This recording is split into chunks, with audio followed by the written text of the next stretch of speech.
Hello and welcome back to study IQ Aarambh. IR की series हमने start करी है। आज हम फर्स्ट चैप्टर से स्टार्ट करेंगे, क्लास 12th की polity, contemporary world politics. So first chapter से स्टार्ट करते हैं। First of all there is a question for you. I want you everybody to answer and comment in the comment section below. So this is your question. Which of the following countries fought in World War II? There are 4 options given below and there are 4 statements also. You can choose which one is correct and comment करिए. Then I'll tell you the answer in the next class. So let's begin. First of all, the name of the chapter is End of Bipolarity. सबसे पहले bipolarity का मतलब क्या होता है? Bipolarity का मतलब होता है 2 ends होते हैं किसी चीज के. So that is bipolar.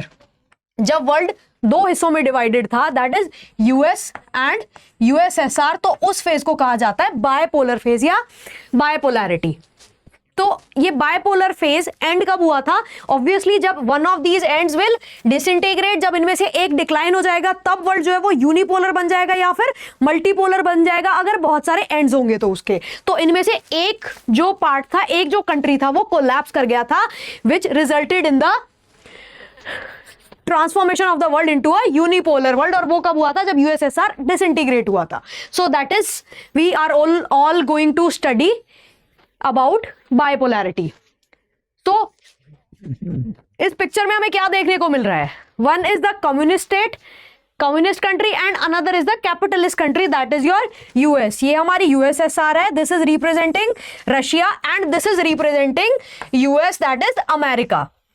तो ये जो हमारा बैलेंसिंग व्हील है, इट इज ये एक साइड पे है. अगर यहां पे भी ये बैलेंस्ड होता तो ये बायपोलर वर्ल्ड होता, बट क्योंकि ये एक तरफ टिल्टेड है तो दैट इज यूनिपोलर. तो इसका बैकग्राउंड देखेंगे हम कि किस वजह से बायपोलर वर्ल्ड जो है वो यूनिपोलर वर्ल्ड में ट्रांसफॉर्म हुआ, क्या रीजंस थे of the collapse of USSR. Now थोड़ा सा यूएसएसआर के बारे में, रशिया के बारे में, बैकग्राउंड के बारे में पढ़ते हैं. जब वर्ल्ड वॉर 2 एंड हुआ था 1945 के अंदर, तो जो एलाइड कंट्रीज थी, that is your UK, US, France and Russia, वो विनिंग पार्टीज थी, वो एलाइड कंट्रीज थी. नाउ अब वो जीत चुकी थी, तो दे नीड टू, उनको आपस में डिवाइड करना था the wealth, the resources and the countries out of the defeating parties और डिफीटिंग स्टेट्स, जो कि जर्मनी था. जर्मनी और एक्सेस पावर्स हार गए थे, तो जर्मनी को का डिवीजन किया जा रहा था, उसके रिसोर्सेज को भी बांटा जा रहा था, उस कंट्री को भी बांटा जा रहा था. तो there was a conference that was held, जिसमें कि डिवीजन ऑफ रिसोर्सेज हुआ. तो जो 2 मेजर पावर्स वर्ल्ड वॉर 2 के टाइम पे उभर के आई, they were the US and the USSR, and इसी को बायपोलर वर्ल्ड भी कहा जाता है. That had happened after the world war 2. तो पोस्ट वर्ल्ड वॉर 2 क्या सिनेरियो था यूएसएसआर का? It was a developed industry, it was a developed country.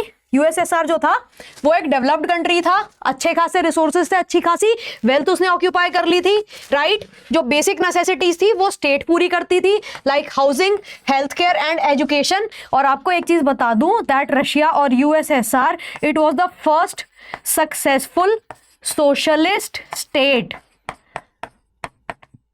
जब कम्युनिज्म एक्शनेबल फॉर्मेट में आया था, जब सोशलिज्म की एप्लीकेशन हुई थी फर्स्ट टाइम वर्ल्ड के अंदर, तो Russia came to be called as the first successful socialist state. Socialism का मतलब क्या होता है? वेयर इन द रिसोर्सेज और the wealth are equally divided among the society and not owned by a few individuals. जब सारी wealth, resources, सब कुछ कलेक्टिवली ओन्ड और मैनेज होता है, that is called socialism. Russia is the first socialist state of the world. तो second world war के बाद it came out like a hero. अच्छे खासी वेल्थ थी, डेवलप्ड कंट्री थी, रिसोर्सेज थे.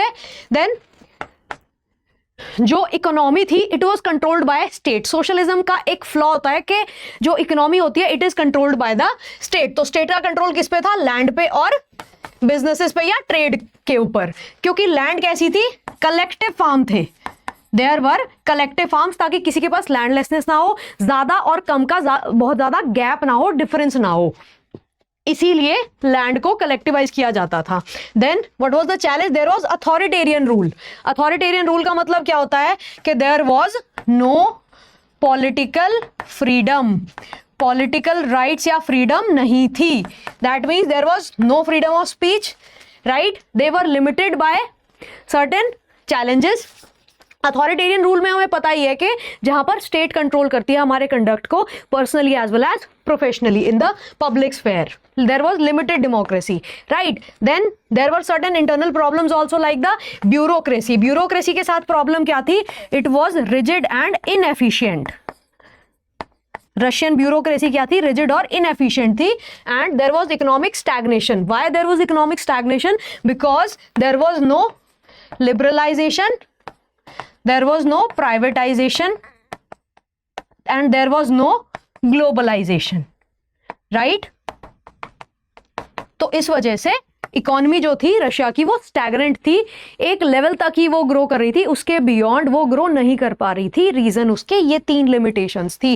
क्लोज्ड इकोनॉमी थी रशिया की बहुत ही ज्यादा. दूसरे वर्ल्ड से, दूसरे कंट्रीज से इनका इंटरफेरेंस बहुत ही मिनिमम था. रुमाल से लेके गाड़ी तक everything was made in Russia. तो stagnation is bound to happen. That was the case of socialist country at that time. Now what happened? The fall of Berlin Wall. मैंने आपको बताया कि जर्मनी को डिवाइड किया गया था अमंग यूएसए एंड यूएसएसआर. तो जो कैपिटल सिटी थी जर्मनी की, दैट वाज बर्लिन, उसको भी डिवाइड किया गया था राइट और लेफ्ट में. और वर्ल्ड वॉर 2 के बाद वर्ल्ड जो है वो 2 हिस्सों में डिवाइड हो गया था. One was communist bloc and another one was capitalist block. The communist bloc was headed by USSR and the capitalist block was headed by USA. तो इन कंट्रीज के कुछ सपोर्टिव कंट्रीज भी आए, इसीलिए वर्ल्ड जो था वो 2 हिस्सों में डिवाइडेड था. And alongside the capital of the Germany, that was Berlin. Berlin में एक लेजिट कंक्रीट की वॉल बनाई गई थी, east Berlin and west Berlin. और मोबिलाइजेशन जो थी वो रिस्ट्रिक्टेड थी, मूवमेंट जो है वो रिस्ट्रिक्टेड थी, और उन पे एक स्टॉन्च आई रखी जाती थी to limit the movement of the people from east and west and vice versa. Right? So the Berlin Wall symbolized the Cold War division between capitalist world and the communist East. Right? But there are certain limitations. आप एक level तक लोगों को बांध सकते हो, limit कर सकते हो. उसके बाद people will start asking for freedom. People will start asking for liberty. So what happened? Ultimately इसका फ्यूचर क्या हुआ? It had to fall. Berlin Wall fall off हो गई थी. Its fall marked the beginning of the end for the communist bloc जो कि Russia था. Because people now they were choking with restrictiveness that they were having. तो अब उनको freedom चाहिए थी, लिबर्टी चाहिए थी, इसीलिए the fall was bound to happen. So this is the Berlin Wall. You can have a look before and after.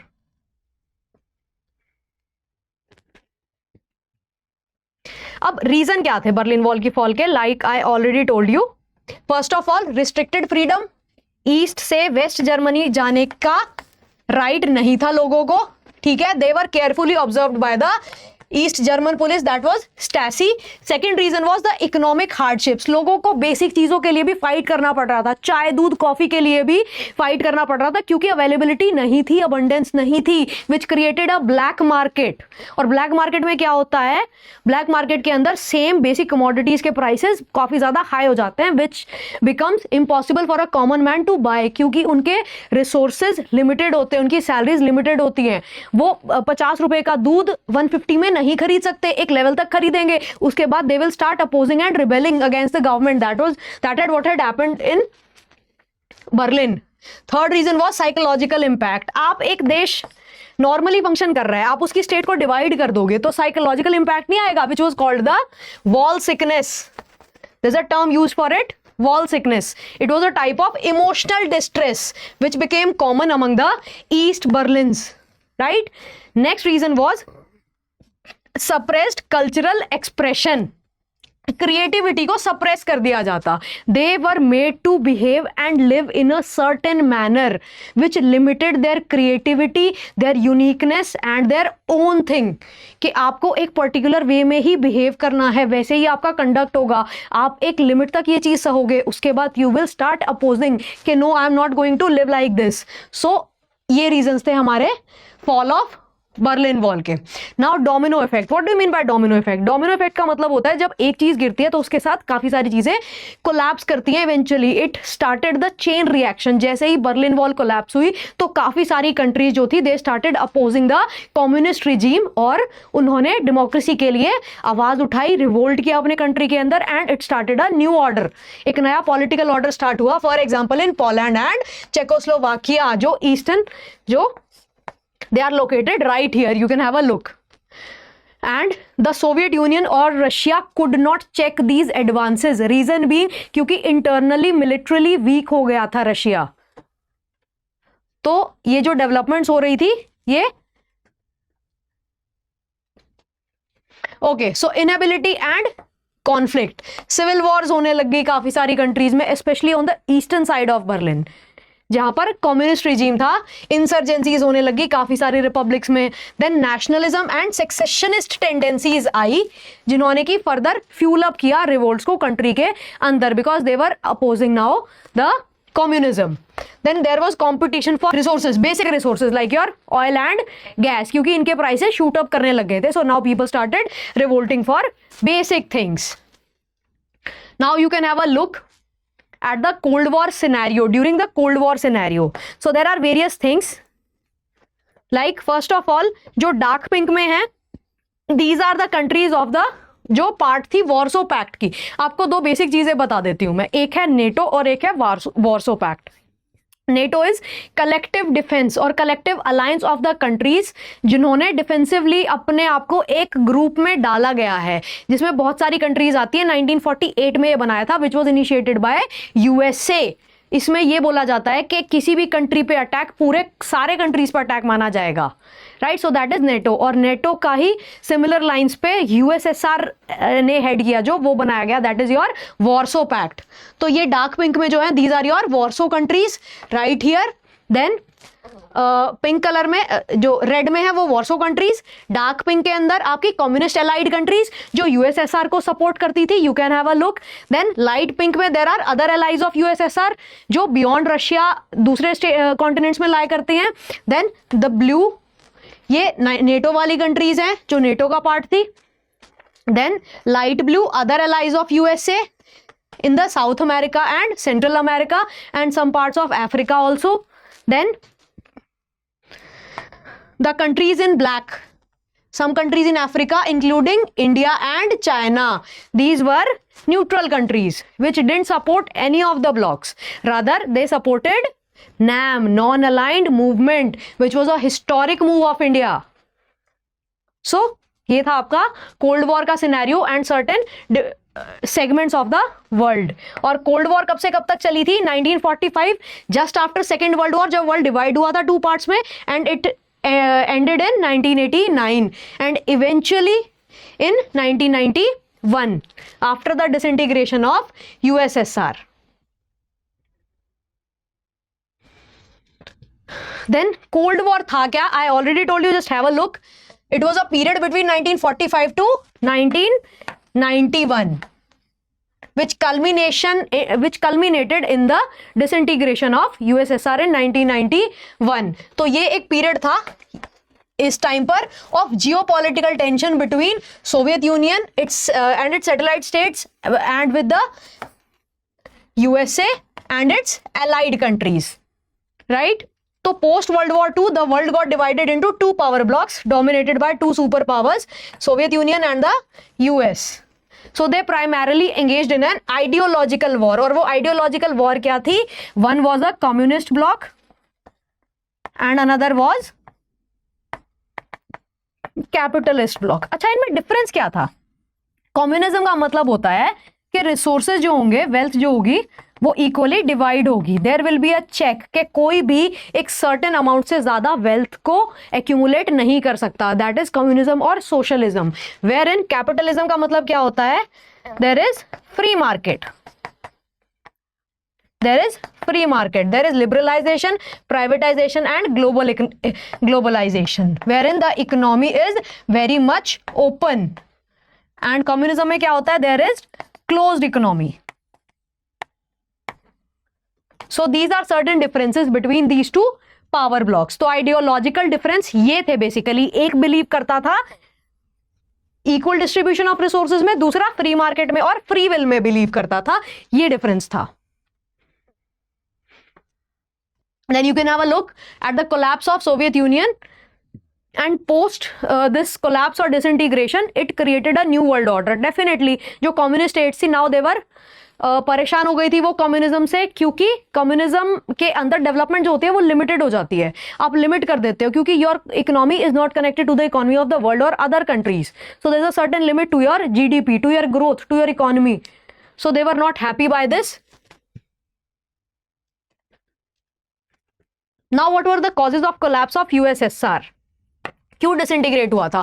First of all there were certain internal weaknesses. क्या internal weaknesses थी?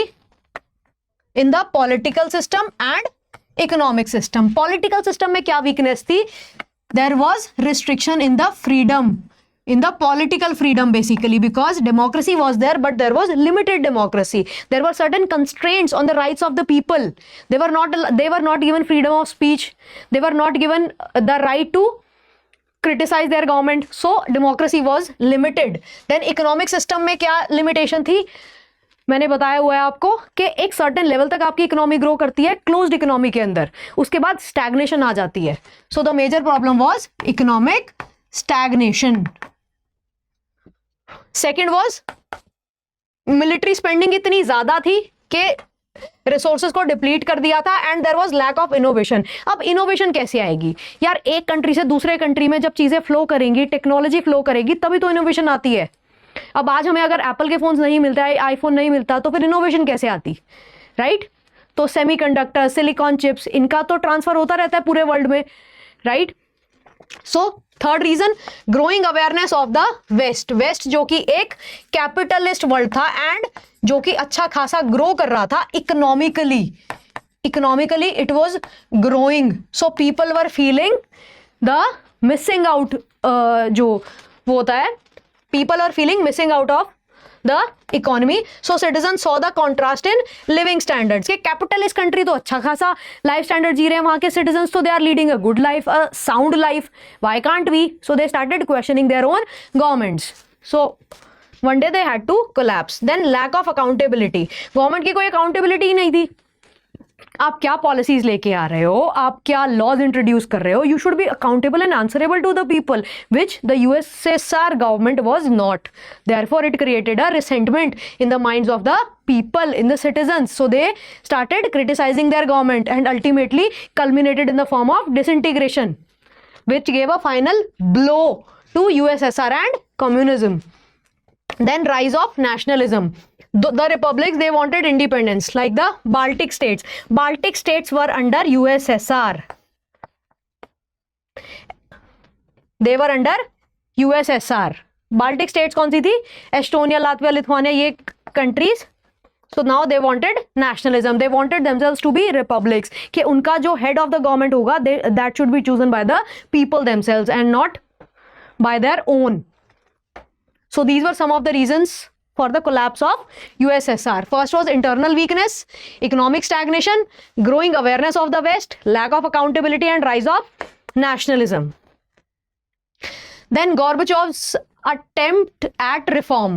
इन्होंने 2 steps लिए थे, वैसे तो काफी सारे steps थे. He was a moderate kind of a leader. He wanted cordial relations with the West, right? So he wanted some few things of the West to be adopted by the USSR regime, right? So he started restructuring the economy and he started openness. Openness से मेरा मतलब है economic openness. Economy को open करने की कोशिश करी. तो यार जब आप इकोनॉमी को ओपन ही कर रहे हो तो फिर कैपिटलिज्म में ले आओ. लिमिटेड कैपिटलिज्म क्या होता है, राइट? देन एम क्या था इनका? To modernise the economy and improve relations with the west. So unintended consequences हुए बिकॉज फाइनल ब्लो हुआ था इनके रूल के टाइम पे. डिसइंटीग्रेशन ऑफ यूएसएसआर में मेजर रोल प्ले किया मेरे ख्याल में, right?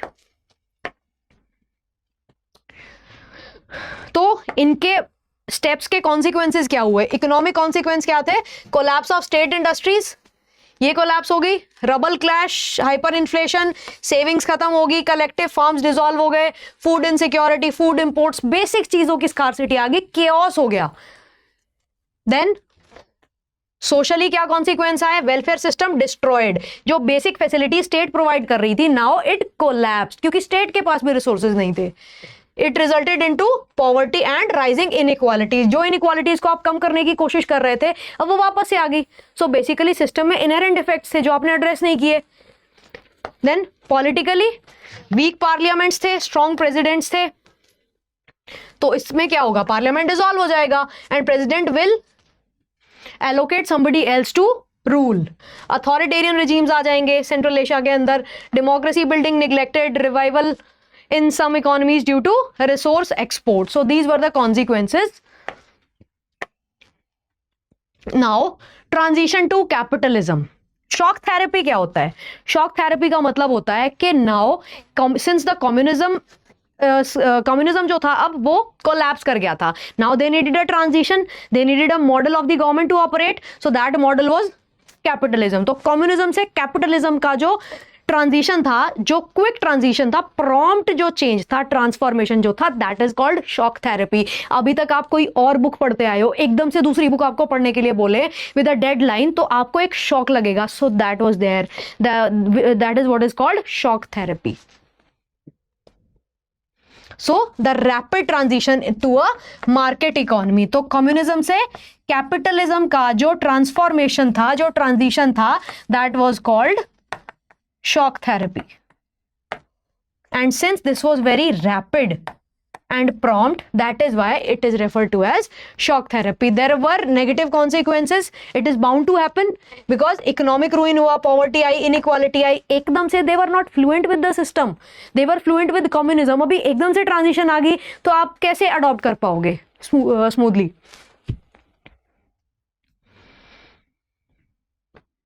There were certain figures in the Soviet history.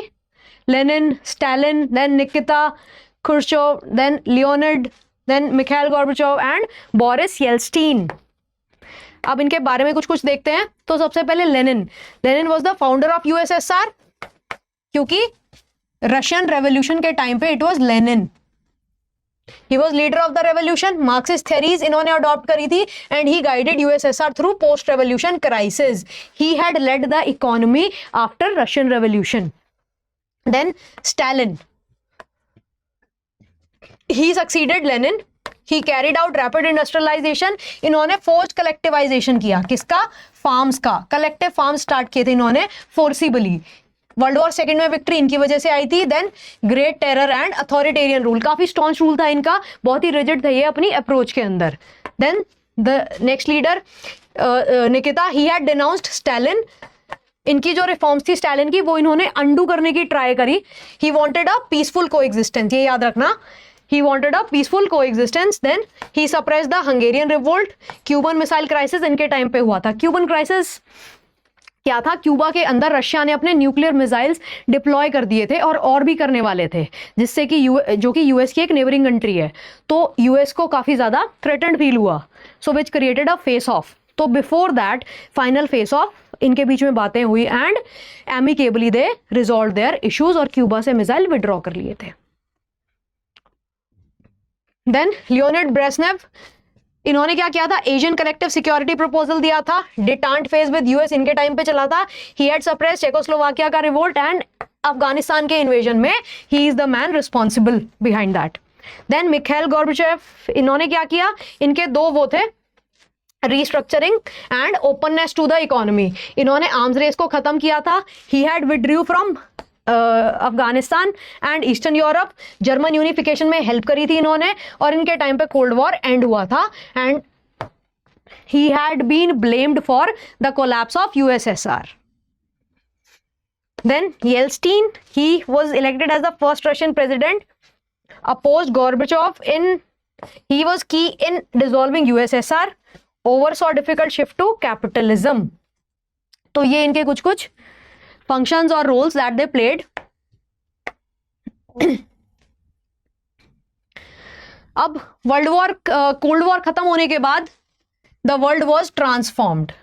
World ने दोनों चीजें देख ली कि सक्सेसफुल कैपिटलिस्ट या सोशलिस्ट स्टेट भी देखा, फिर उसका कोलैप्स भी देखा, कैपिटलिज्म भी देखा, उसका शिफ्ट भी देखा, रैपिड ट्रांजिशंस भी देखे, कंट्रीज को फॉल और राइज करते हुए भी देखा। तो इस तरीके से वर्ल्ड जो था वो ट्रांसफॉर्म हुआ। लेकिन वर्ल्ड के अंदर एक नया इनलाइटेंड थॉट आई कि सोशलिज्म और communism can be one part of the government, can be one part of the policies. So जब वर्ल्ड बायपोलर से यूनिपोलर बना तो सारी पावर कहां शिफ्ट हो गई? In the hands of US.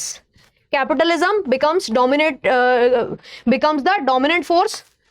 Capitalism is what is followed in most of the countries right now. Then rise of new countries आया, emergence of many independent states हुआ, which backed off from USSR से अलग होके अपने independent states establish कर ली थी काफी सारे countries ने, because they didn't like the system of communism.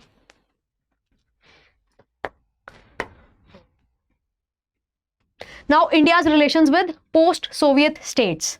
We had strong ties with Russia since ages. हमारा historical connections है और strategic partnership है रशिया से, of course.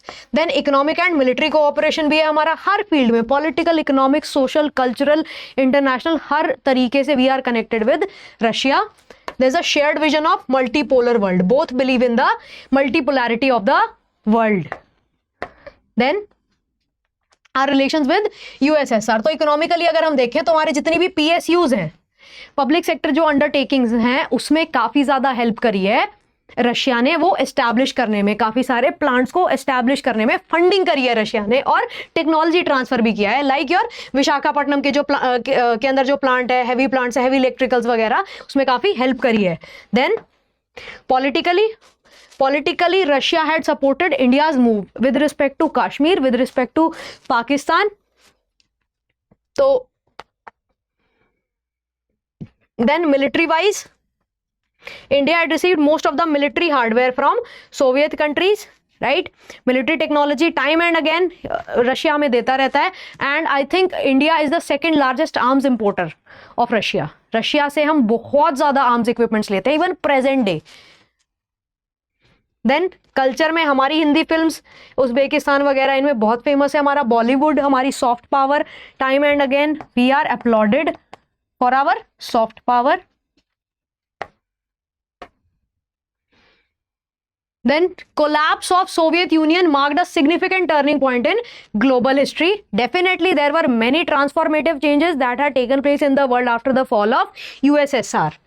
Its consequences continue to shape the international landscape. Definitely एक socialism, एक communism का जो tinge है वो हर country, even India, we also follow. Nehru ji was highly inspired by the idea of socialism के wealth जो है वो इक्वली डिवाइड होनी चाहिए. इफ नॉट इक्वली तो एक बहुत ह्यूज गैप नहीं होना चाहिए between the rich and the poor, जबकि इनइक्वालिटीज प्रेजेंट डे बहुत ज्यादा देखने को मिल रही हैं जो कि नहीं होनी चाहिए. बिकॉज एक सोशलिज्म का जो आइडिया है वो कुछ हद तक होना चाहिए. That is why we are a mixed economy. India is neither a open economy and nor we are a closed economy, rather we are a mixed economy.